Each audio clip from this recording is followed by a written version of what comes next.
I'm so tired of going around in circles, Octavia. I keep saying the whole world is Roman now and there are no more barbarians, but you just don't understand. Our biggest dream was to conquer the whole world, and Alexander made that dream come true. But Roman culture, which knows nothing but war, slaughter, and exploitation, wasn't so great after all. The citizens of the world didn't become Roman. We became citizens of the world. Don't you understand? There's no going back from this. There is, Nero, there is. That's why the Roman aristocracy put you in charge. They expect you to give back first-class citizenship to the Romans. So this empire, where everyone is equal and free, can be torn apart, so we can go back to the old days when wars for slaves and land raged across the world. But wars have happened. People have died. What does it matter? Right, Octavia? As long as the bigwigs of our Senate line their pockets again, have slaves plough their fields and graze their flocks, and this charade goes on and on.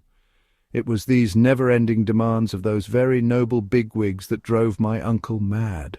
They constantly wanted war from him, a savage Rome whose wealth is once again built on slaughter. But it wasn't Rome that became savage, it was Caligula.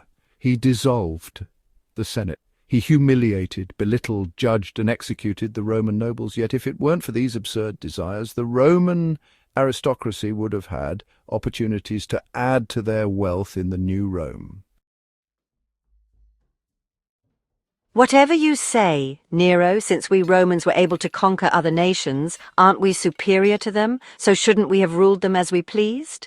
Just like the Mongols did once, right, Octavia? But what's left of them now, I'll tell you. Pastrami. Do you know why? Because it's a place too big for any nation to rule forever, Octavia.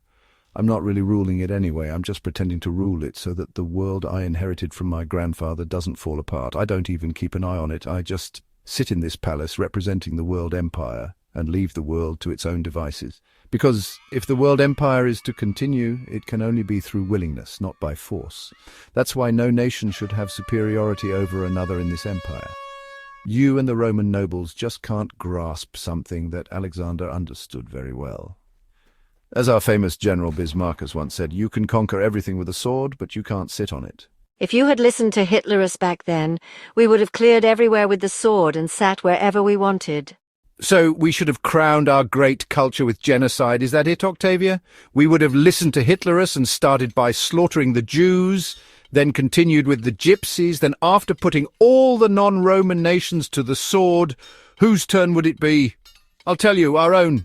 As noble Romans, we would start putting the cities of less noble Romans to the sword. That was Hitlerus's perfect ideal, Octavia. No, Octavia, no! This is no longer your old Roman Empire. You're right, Nero. This is more like a Persian kingdom than a Roman Empire, or an Indian kingdom. Or all of them. But it's certain that this is no longer the Roman Empire. Yes, you're finally starting to understand, Octavia. But don't forget, Nero, sooner or later you too will die. And since you have no heir, this Tower of Babel will collapse. Yes, I've thought about that too, Octavia. That's why I've decided to adopt someone trustworthy and understanding when the time comes. What, when, who? Emperor, General Brutus, the Minister of the Interior, wants to see you urgently. It wasn't time for our routine meeting with our Minister of the Interior yet. Why does he want to see me now? From what I hear, many messengers have arrived from all over the empire. Well, let him come then.